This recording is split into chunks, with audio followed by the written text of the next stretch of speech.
je suis de formation d'enseignant, donc professeur de PS. Vosgien d'origine, j'ai toujours fait ma scolarité à Nancy, à la faculté du sport de Vendeur. Et puis je suis en même temps donc arbitre international aujourd'hui de football. Donc j'ai commencé par fouler les pelouses vosgiennes puis Lorraine, avant de partir sur la région parisienne en tant qu'enseignant. Et puis sur Lyon ensuite, et aujourd'hui de retour sur la Lorraine pour prendre et débuter mes fonctions de CTRA. Ce qui a motivé ma candidature, c'est le fait de pouvoir œuvrer pour l'arbitrage lorrain au quotidien. C'est un beau challenge, et puis j'avais surtout envie de redonner un peu à l'arbitrage lorrain ce qu'il m'a apporté. Donc voilà, c'est une envie de le développer, de travailler au quotidien pour les jeunes arbitres lorrains, pour l'arbitrage lorrain en général, pour le football lorrain, et puis faire en sorte de l'améliorer pour qu'on soit encore plus performant au niveau régional, mais aussi au niveau national. Les priorités, elles sont de redorer un petit peu l'arbitrage lorrain au niveau fédéral, puisqu'aujourd'hui on fait partie des grosses ligues en termes d'effectifs d'arbitres, et malheureusement on est très peu représenté au niveau fédéral. Donc ce sera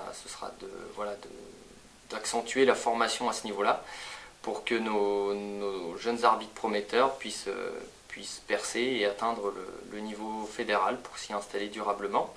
Et puis bien sûr, ce sera de poursuivre la formation pour rendre encore meilleurs les arbitres sur le territoire lorrain, et surtout travailler sur le recrutement de manière à ce que on ait une base qui soit la plus large possible pour la Lorraine. C'est une question d'organisation. L'avantage, c'est que le fait d'être arbitre international me permet d'enrichir mes compétences. Mes compétences, je vais pouvoir en faire bénéficier tous les arbitres lorrains.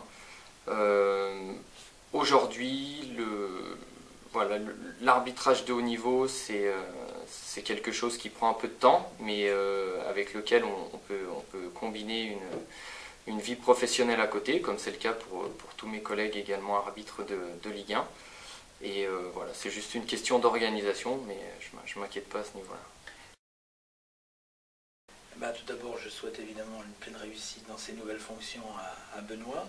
C'est vrai qu'être arbitre de haut niveau et CTRA, je pense que c'est un avantage, parce que lorsque on a l'occasion d'être imprégné du football du matin jusqu'au soir, je dirais presque 7 jours sur 7, et après pour ce qui est sa propre carrière, c'est un avantage indéniable, parce qu'on fait beaucoup de recherches en visionnant les images des rushs qu'on peut prendre au niveau des arbitres qu'on est en train de filmer, et que grâce à ça, ça permet de trouver des solutions pour son propre arbitrage. Finalement, j'ai passé 9 ans ici, et c'était vraiment une expérience très très enrichissante, puisque j'étais arbitre de haut niveau à l'époque, au moment où j'ai commencé, et puis j'ai connu le football et l'arbitrage de base, et ça me permet aussi maintenant, au moment où j'ai des nouvelles fonctions au niveau national, de connaître le haut niveau, mais aussi de connaître l'arbitrage de la base. Et ça a été très très instructif pour moi, et je pense que toutes les opérations maintenant qui vont être menées au service de l'arbitrage de la base, je saurai de quoi je parle, et il ne faut pas oublier jamais d'où on vient, et ça c'est très très très instructif pour moi, et j'espère que ça va bien se passer. J'ai retrouvé dans Benoît un petit peu le jeune garçon que j'étais à mes débuts, et ça m'a tout de suite plu. Il y avait beaucoup d'humilité chez lui, alors qu'il était déjà le meilleur de sa catégorie, et j'ai particulièrement apprécié ça, parce que pour moi, un arbitre, une des qualités premières que je lui demande, c'est d'être humble. Et puis, il était toujours à la recherche d'un conseil, et il a toujours accepté les conseils qu'on pouvait lui donner, et ça aussi c'est pour moi gage de qualité, parce qu'un arbitre qui sait se remettre en question, qui sait écouter tout ce qu'on peut lui apporter, c'est quelqu'un qui est bien dans sa tête, qui est bien dans son corps et qui est apte à progresser et à franchir les étapes une à une. Alors on l'a vu, moi quand je l'ai connu, il était jeune arbitre, il arbitrait des U17, il arbitrait des U19, et puis on l'a vu progresser marche après marche, comme une sorte de météore, hein, parce que tout lui a réussi. À chaque fois qu'il est monté, il a eu à chaque fois peut-être un ou deux matchs pour se mettre dans le bain, mais après il a toujours su, justement parce qu'il est intelligent et parce qu'il apprend vite, il a toujours su rebondir et comprendre ce qu'on lui demandait et comprendre quelle devait être sa façon de faire pour continuer à progresser. Et là maintenant il est international depuis le 1er janvier.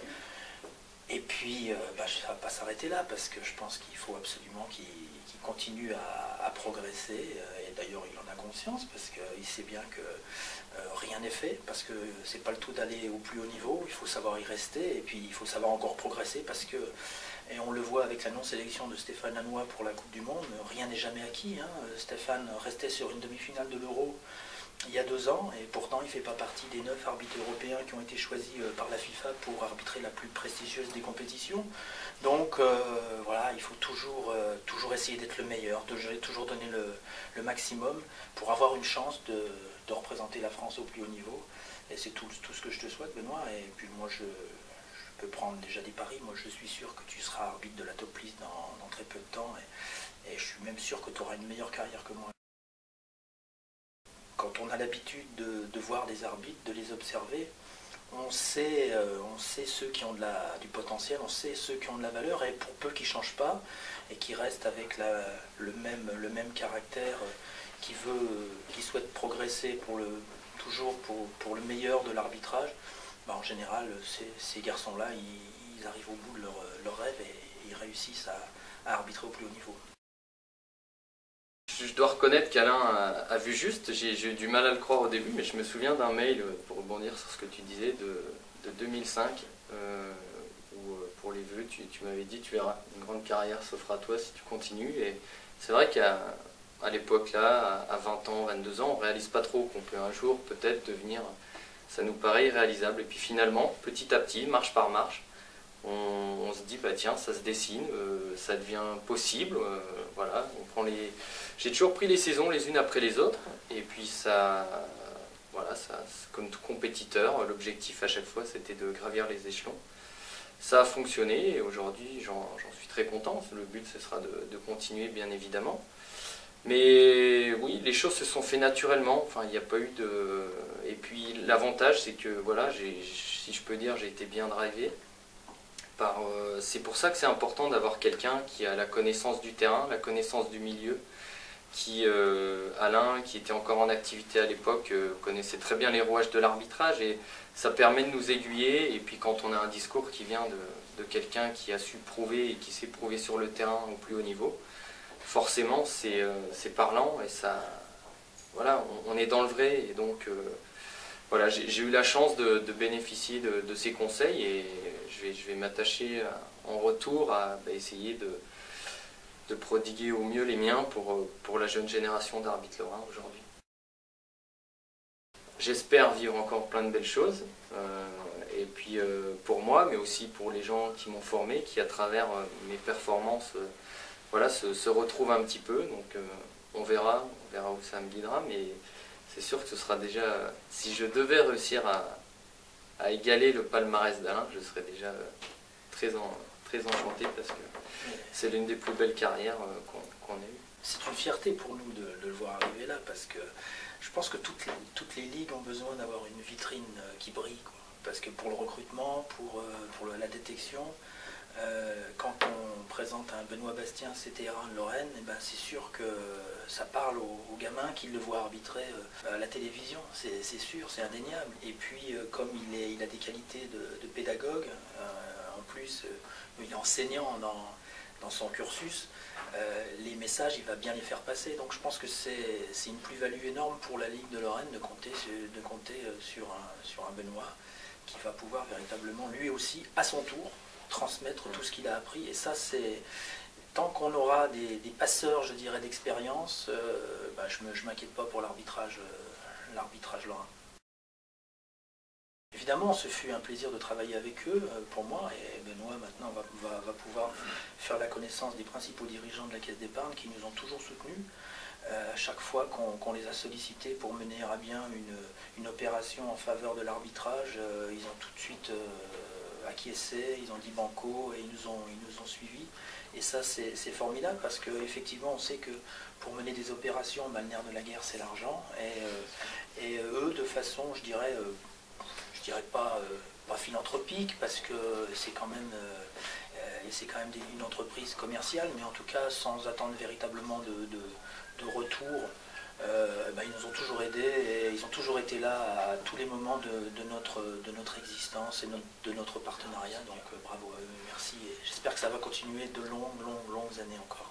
Eh ben, merci, bon vent à vous deux, et puis évidemment la Lorraine du football vous suivra avec un œil particulièrement attentif, notamment Benoît lorsqu'il officiera sur les terrains de Ligue 1, mais aussi maintenant sur les terrains internationaux.